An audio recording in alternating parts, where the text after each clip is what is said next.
Hello दोस्तों, स्वागत है आपके अपने यूट्यूब चैनल नॉलेज 11 में।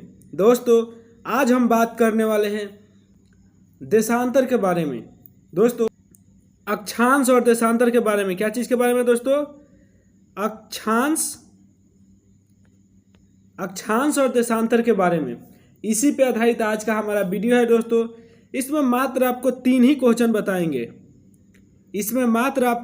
क्वेश्चन बताएंगे। लेकिन दोस्तों, इस हिसाब से क्वेश्चन बताएंगे हम कि आप इस क्वेश्चन को देख के इससे रिलेटेड आप 10-12 क्वेश्चन एग्जाम में बना सकते। तो इस तीनों से रिलेटेड बार बार जो क्वेश्चन पूछा जाता है वो आप आसानी से बना दीजिएगा। आपसे एक रिक्वेस्ट है दोस्तों कि वीडियो स्किप ना करें, पूरा देखें। चलिए, तो सबसे पहला हमारा सवाल है दोस्तों, यहाँ पे खाली स्थान है और सवाल है, रेखा भारत के मध्य से होकर गुजरती है। यानी इसका कहने का मतलब है कौन सी रेखा भारत से होकर गुजरती है। आपके पास 4 ऑप्शन है। पहला कर्क रेखा, दूसरा मकर रेखा, तीसरा मेष रेखा, चौथा उपयुक्त में से एक से अधिक, इनमें से कोई नहीं।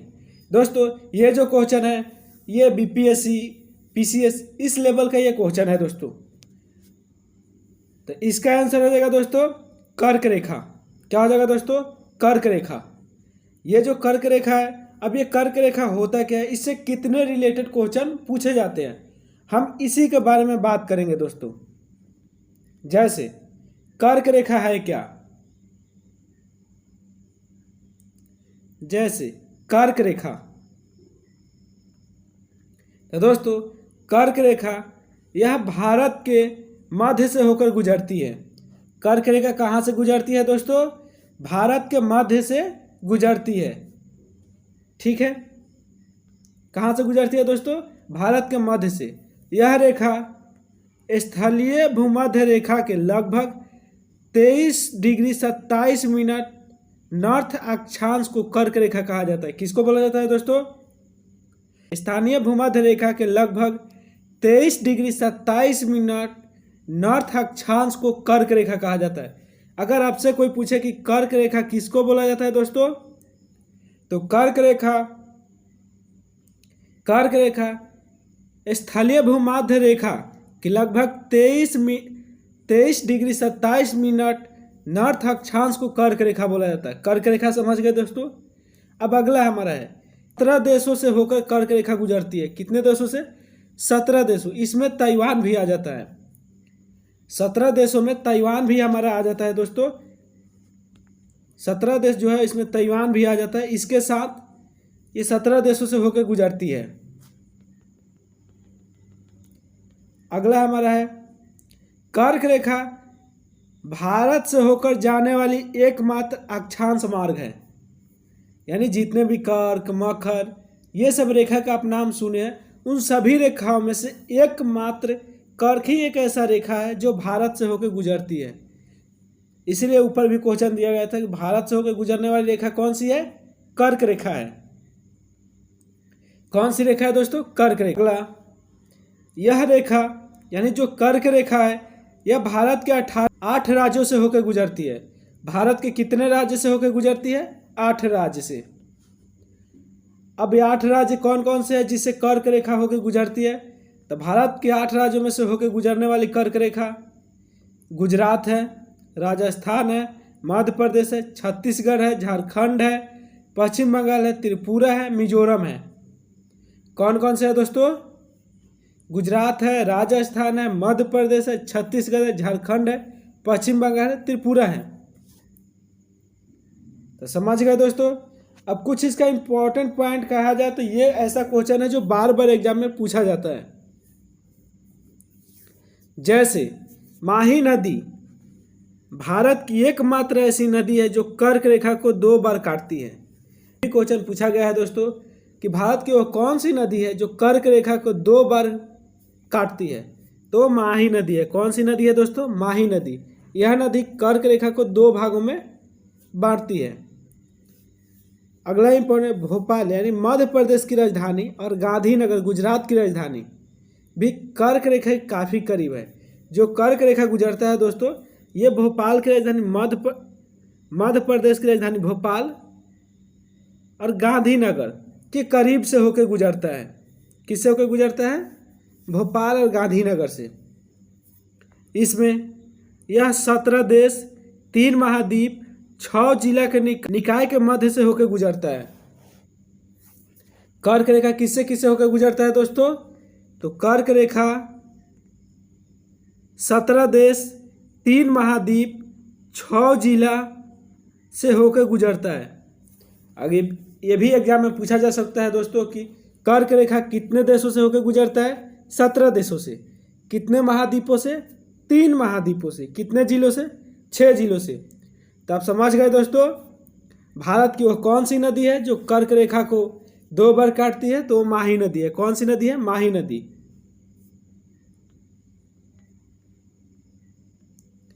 अगला है दोस्तों, भारत की मानक देशांतर रेखा निम्नलिखित में से किस शहर में भारत की मानक देशांतर रेखा निम्नलिखित में से किस शहर से होकर गुजरती है? आपके पास 4 ऑप्शन है। पहला भोपाल, दूसरा विशाखापट्टनम, तीसरा मिर्ज़ापुर, चौथा रायपुर। तो इसका आंसर हो जाएगा दोस्तों मिर्ज़ापुर। तो चलिए इसके बारे में भी जान लेते हैं कि मिर्ज़ापुर से क्यों। तो हमारा है दोस्तों, भारत की मानक देशांतर रेखा मिर्ज़ापुर जो उत्तर प्रदेश है वहाँ से गुजरती है। कहाँ से गुजरती है दोस्तों? मिर्ज़ापुर से। भारत की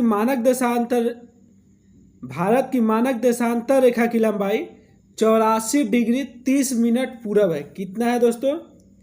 84 डिग्री 30 मिनट पूरब है।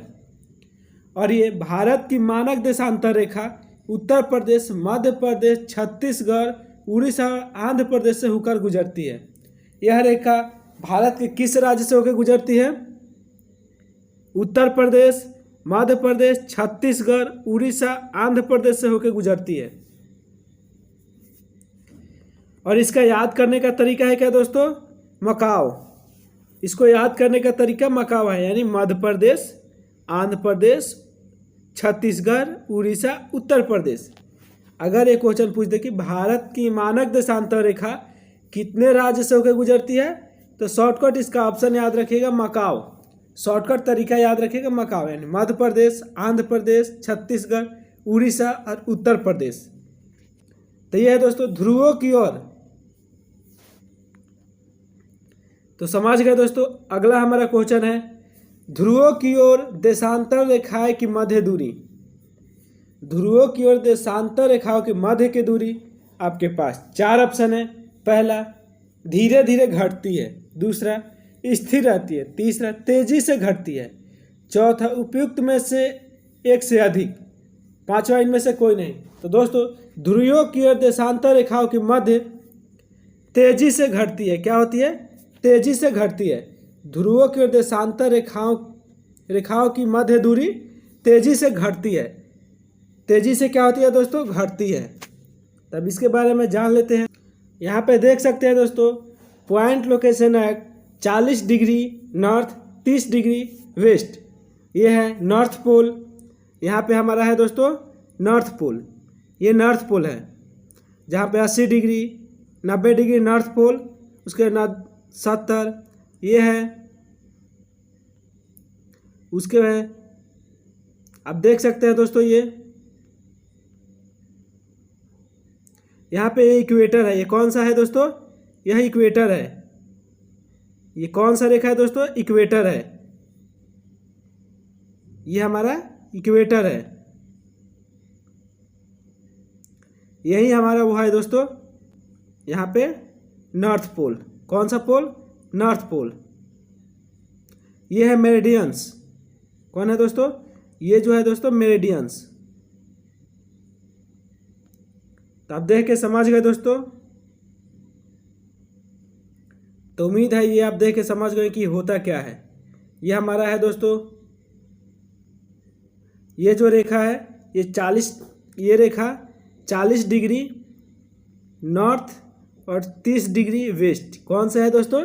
40 डिग्री नॉर्थ और 30 डिग्री वेस्ट। ये है हमारा, और ये हमारा इक्वेटर है, विषुवत रेखा। कौन सी रेखा? विषुवत रेखा। तो आप समझ गए दोस्तों। अब चलते हैं हम अपने क्वेश्चन जो कि है देशांतरों के बीच की दूरी ध्रुवों की ओर क्या होती है, घटती है। देशांतरों के बीच की दूरी ध्रुवों की ओर घटती है, क्या होती है दोस्तों, घटती है। ये आपको एक एक लाइन नहीं, एक एक क्वेश्चन है। इससे आप चाहे तो न्यूमेरिकल क्वेश्चन बना सकते हैं। न्यूमेरिकल बना क्या सकते हैं दोस्तों, वैसे ही एग्जाम में पूछा ही जाता है। क्वेश्चन ये भी आ सकता है देशांतरों के बीच की दूरी ध्रुवों की ओर क्या होती है, घटती है या बढ़ती है। तो दोस्तों ये घटती है। अगला, दो अक्षांशों के बीच की दूरी लगभग कितने किलोमीटर होती है। दो अक्षांशों के बीच की दूरी लगभग 111 किलोमीटर यानी 9 मील। कितना होता है दोस्तों, दो अक्षांशों के बीच की दूरी लगभग 111 किलोमीटर और 69 मील। कितना होता है दोस्तों, 111 किलोमीटर। अक्षांशों की डिग्री समांतर होती है, इसलिए प्रत्येक डिग्री के बीच की दूरी समान होती है। अक्षांशों की डिग्री समांतर होती है, इसलिए प्रत्येक डिग्री के बीच की दूरी समान होती है। कितनी होती है दोस्तों, समान होती है। हालांकि जैसे जैसे हम भूमध्य रेखा से उत्तरी या दक्षिणी ध्रुव की ओर बढ़ते हैं, डिग्री के बीच थोड़ा सा अंतर देखा जा सकता है, क्योंकि पृथ्वी आकार से थोड़ी दीर्घवृत्ताकार है। आपने पहले देखा होगा दोस्तों कि जो हमारा पोल है इक्वेटर, वो बड़ा, इक्वेटर का जो है एरिया दोस्तों वो थोड़ा सा बड़ा है, जबकि हमारा पोल वहाँ पे संगीन हो जाता है। यानी कहा जाए तो वहाँ पे सारे रेखा एक वृत्त के आकार में आ जाते हैं। तो वही कह रहा है दोस्तों कि जो रेखाएं हैं वो क्या होता है, उनकी दूरी आपस में समान होती है, क्योंकि वो समांतर होते हैं, इसलिए उनके बीच की दूरी समान होती है। हालांकि ये जब भूमध्य रेखा से उत्तरी या दक्षिणी ध्रुव की ओर बढ़ती है तो डिग्री के बीच की दूरी में थोड़ा सा अंतर दिखाई देता है। क्या होता है दोस्तों, थोड़ा सा अंतर, क्योंकि यह एक पृथ्वी के आकार की तरह दीर्घवृत्ताकार है। दीर्घ का मतलब बड़ा। इसमें कुल 180 अक्षांश, कितना होता है दोस्तों, 180 अक्षांश 90 डिग्री दक्षिण और 90 डिग्री उत्तर। कितना होता है दोस्तों, कुल 180 अक्षांश जो कि 90 डिग्री दक्षिण और 90 डिग्री उत्तर, ये दोनों मिला के 180 होता है। ये वृत्त है जो भूमध्य रेखा के सकेंद्रित है। यह जो वृत्त भूमध्य रेखा पे क्या है, केंद्रित है, जिसको सकेंद्रित बोला जाता है। ये भी क्वेश्चन पूछा जाता है दोस्तों कि कुल अक्षांशों की संख्या कितनी है, तो कितनी है, 180। उसमें से 90 डिग्री दक्षिण और 90 डिग्री उत्तर। इसका कुछ इंपॉर्टेंट पार्ट भी है दोस्तों। पृथ्वी की सतह पर एक बिंदु की कोणीय दूरी है जिसे पृथ्वी के केंद्र से डिग्री में मापा जाता है। ये क्या है दोस्तों, एक मान के चलिए ये हमारा वृत्त हो गया, पृथ्वी हो गया, यहाँ से ये बिंदु है, यहाँ से ये डिग्री का कोणीय माप है जहाँ से पृथ्वी के डिग्री में मापा जाता है। तो अक्षांशों की टोटल कुल संख्या कितनी है दोस्तों, 181। ऊपर आपने 180 सुना, लेकिन ये जो मेन होता है दोस्तों इसको काउंट नहीं, क्योंकि लेफ्ट उत्तर से भी काउंट कीजिए तो एक छोड़ना पड़ता है। और इसको जब हम इसको पूरा काटेंगे, यानी इसको काटेंगे तो लगभग कुछ इस तरह का आएगा। तो इसमें हम दोस्तों काउंट करेंगे तो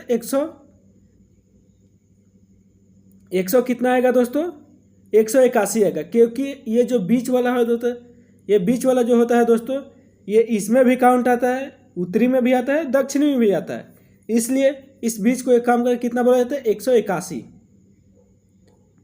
भूमध्य रेखा सबसे बड़ी अक्षांश और पृथ्वी के दो भागों उत्तरी गोलार्ध और दक्षिणी गोलार्ध में विभाजित करती है।